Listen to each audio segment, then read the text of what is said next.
Pergerakan asing itu malah sudah 2 minggu masuk di saham Budi. Kalau di rata-ratain itu 1 minggu udah 37,4% asing masuk ke saham Budi. Ini gede banget ya. Mungkin saya akan menargetkan saham Budi ini di 260 untuk melakukan penjualan seluruhnya. Assalamualaikum warahmatullahi wabarakatuh. Welcome to my channel. Pada hari ini 30 Agustus 2022, saya ingin membahas tentang saham Budi atau Budi Starch and Sweetener. Ini namanya bahasa Inggris ya, jadi mohon maaf kalau pengucapan saya salah. Saya nggak fasih dalam berbicara bahasa Inggris ya. Ya, kenapa saya ingin membuat video tentang saham Budi? Karena setelah melihat pergerakan Budi yang naik terus-menerus, ternyata jika dilihat dari sisi bandarmologinya cukup menarik di saham Budi ini. Ini ada target price saya, ini abaikan dulu, nanti akan saya jelaskan target price saya. Oke, yang ingin saya jelaskan adalah di saham Budi ini ada pergerakan bandar yang akumulasi terus-menerus sampai hari ini. Pergerakan bandar sahamnya mulai akumulasi di tanggal 23 Agustus sampai hari ini 30 Agustus 2022. Kalau kita melihat dari indikator yang akumulasi di saham Budi ini, terlihat bahwa yang akumulasi di saham Budi ini adalah asing ya, foreign atau asing. Jadi ada pergerakan dari asing dari tanggal 23 Agustus, sebenarnya dari sini deh ini. Dari 16 Agustus hingga 30 Agustus, berarti dari sini. Itu terus-menerus masuk ke saham Budi. Ya, walaupun dari money flow-nya ini terlihat tidak begitu besar, tapi dari segi persentasenya ini cukup besar mereka masuk ke saham Budi. Jadi kalau dari segi flow-nya di sini ada non-retail flow dengan ketepatan 65%, kemudian ada market maker ketepatannya 61%, dan asing ketepatannya 60,5%. Oke, langsung kita lihat saja berapa persen sih non-retail flow masuk di saham Budi ini. Setelah saya lihat, ini saya memakai Neo BDM, jadi dari pergerakan non-retail flow-nya sampai hari ini, per hari ini ya, lihat persentase akumulasi hari ini 15,2% non-retail flow masuk ke saham Budi. Non-retail flow itu apa sih? Nah, non-retail flow itu adalah pergerakan big player yang tidak diikuti oleh retail. Jadi bisa dikatakan bahwa Budi ini tidak ada retail yang ikut di belakang bandar dengan jumlah banyak. Dan kalau melihat dari 4 hari terakhir, cukup signifikan non-retail flow masuk ke saham Budi ini. Kalau dirata-ratain dalam 1 minggu sebesar 12,9%. Bisa kita lihat ya, dalam 4 hari terakhir ini belum ada jualan sama sekali. Dan yang kedua tadi kan kita memakai market maker. Kalau kita melihat market maker di saham Budi ini juga cukup besar persentasenya. Pada hari ini masuk 19,1%, kalau tadi kan 15,2%. Kemudian jika dirata-ratakan dalam seminggu, itu persentasenya di 13,9% di saham Budi ini. Dan kita lihat bahwa 4 hari terakhir tidak terjadi distribusi juga dari market maker di saham Budi ini. Dan bandarmologi yang terakhir yang bisa kita pakai adalah pergerakan asing atau foreign flow. Dari foreign flow-nya itu sama, justru malah lebih besar akumulasinya dibandingkan kedua ini. Kalau dari foreign flow, dari 4 hari terakhir ini persentasenya besar sekali ya. Bisa kita lihat pada hari ini aja nih, 55,3% masuk ke saham Budi. Berarti bisa dikatakan bahwa pembelian saham di Budi oleh asing pada hari ini 30 Agustus ini 55%-nya itu dibeli oleh asing gitu. Dan itu besar sekali ya. Dan kalau dirata-ratain, justru bukan 1 minggu lagi nih, pergerakan asing itu malah sudah 2 minggu masuk di saham Budi. Kalau dirata-ratain itu 1 minggu udah 37,4% asing masuk ke saham Budi. Ini gede banget ya, gede banget persentasenya ya. Bahkan di hari ini aja 55,3% aja itu gede banget. Nah, kalau saya melihat dari pergerakan bandarmologi di saham Budi ini, menurut saya ini menarik banget. Ini sangat menarik. Tapi balik lagi, ini adalah subjektif dari diri saya pribadi ya. Kalau misalkan kalian tidak setuju atau kalian tidak mau mengikuti pandangan saya, ya itu nggak apa-apa. Ini bukan ajakan untuk membeli atau menjual saham Budi ini. Ini adalah pandangan saya pribadi tentang saham Budi ini. Oke, kalau kita masuk ke chartnya, kita masuk ke struktur marketnya.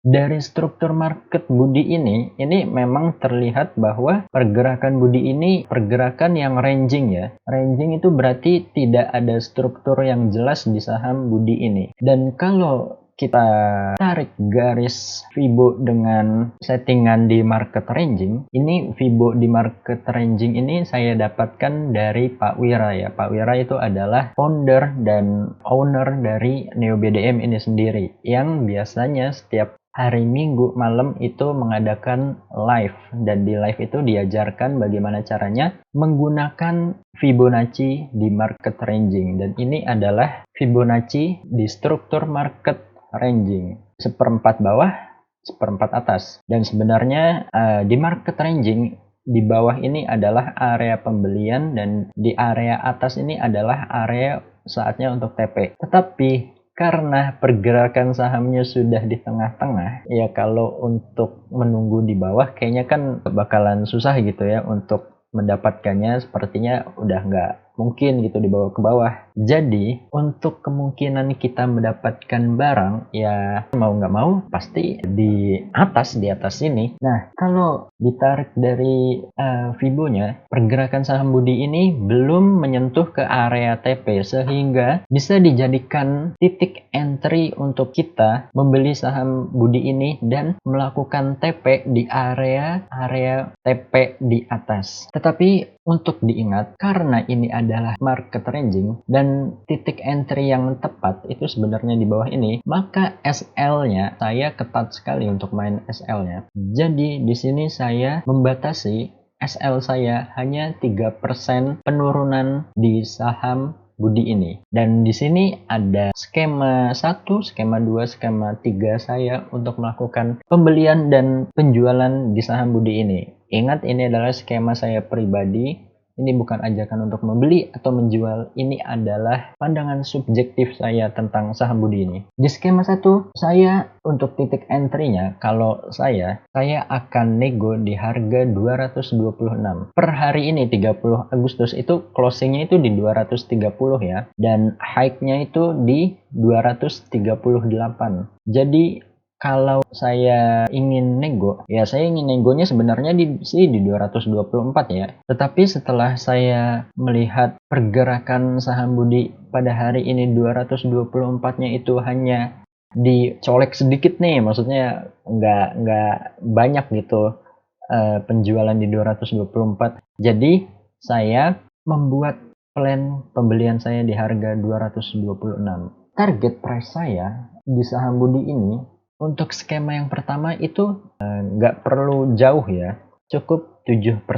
Tetapi jika pada saat nanti market bergerak dan ternyata di harga 242-nya itu berhasil melanjutkan kenaikan kembali dengan volume yang cukup besar atau dengan tarikan yang cukup besar, ya maka bisa saya targetkan kembali di 252 untuk target price saya di plan kedua saya di saham Budi ini dengan kenaikan 11%. Dan lagi-lagi jika pada saat market sedang berjalan dan saham Budi ini ternyata berhasil naik kembali nih, ditarik lagi ternyata 252-nya masih kuat, ya mungkin saya akan menargetkan saham Budi ini di 260 untuk melakukan penjualan seluruhnya. Lalu kalau misalkan kita lihat dari broker summary-nya, pada hari ini siapa sih yang melakukan pembelian? Yang melakukan pembelian itu adalah broker KK dan AI. Dan kita lihat bahwa broker AI ini malah ini namanya clean buy. atau dia hanya membeli, tidak melakukan penjualan sama sekali. Dan broker kakak pun juga gitu, hanya melakukan 4.000 lot yang dijual, dan yang dia beli 34.000 lot. Jadi ini cukup besar ya pembeliannya. Tetapi kalau misalkan saya tarik dari 24 Agustus, saya menemukan nih 24 Agustus ya, ini sudah saya setting, hingga 30 Agustus sampai hari ini saya menemukan ada 2 broker besar, yaitu KK dan AI juga, yang melakukan pembelian di harga 228 dan 223 sebanyak 68.764 dan 64.300 lot. Dan kalau misalkan saya tarik lagi nih ya, dari tanggal 16 Agustus, ini 16 Agustus belum saya lihat ya. Dari 16 Agustus. Dari 16 Agustus itu justru malah lebih besar lagi. AI-nya ada 120.697 lot, kakaknya 91.000, BR-nya itu ada 28.000. Dengan total ini 3M ini ada ya, 3M.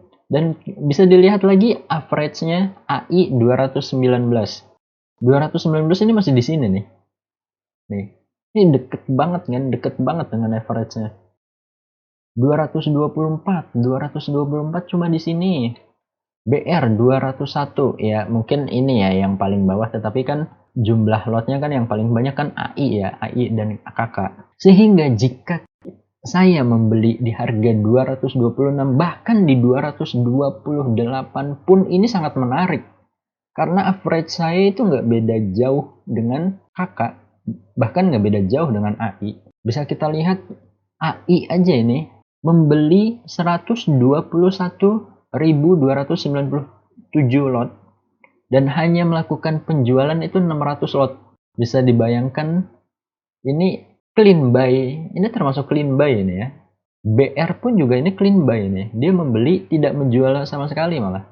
Walaupun kakaknya ini menjual 31.000 lot, tetapi yang dia beli kan 123.000 lot. Dan mereka belum jualan. Jadi, oke, itu aja video yang saya ingin bahas tentang saham Budi ini. Mohon maaf jika ada salah-salah kata, mohon maaf jika penjelasan saya kurang jelas.